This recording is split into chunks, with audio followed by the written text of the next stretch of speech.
Ayan, naka 31 na lang siya. So, ang lalagay natin, 32 lang. Samahan nyo akong i-unboxing itong bago nating 4-in-1 na air pump, jump starter, power bank, tsaka merong ilaw, no? Actually, meron na akong ganitong version, pero yun, 18,000 mAh lang yung kanyang battery capacity. Pero ito, 99,800 mAh lang naman. Oh, wow! Grabe. Pangmalakasan to, guys. So, ito yung mga kasama sa package. Itong inflator natin.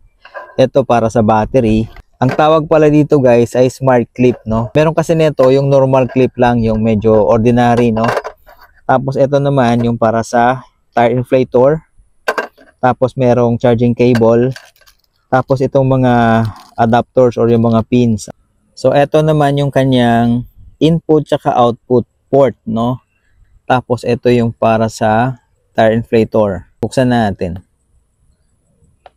Yun, oh. Ayan, meron siyang ilaw, oh. O yan, meron ka pang emergency light. Bongga, signal light.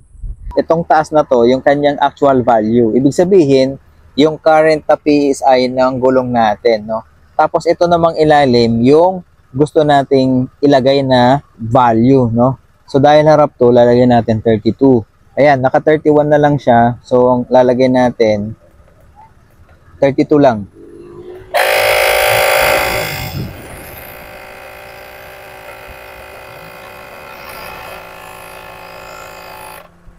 Yon. So, okay, tapos na. Meron tayo dito manual na tire pressure gauge. Titingnan natin kung tama or accurate yung binigay sa atin na pressure ng ano. So, yun. Uy!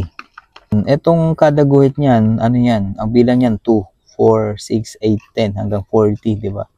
So, kahit pa paano, accurate siya. Ayan, natuwa naman ako dito sa bago nating inflator, no? So, i-inflate ko lahat kasi gusto kong itama yung pressure ng mga gulong ko. So ngayon, naka 33 siya, no? So far, tama yung tire pressure natin. So, yung harapan, 32 lang nilalagay ko doon. Tapos, itong likod, 33.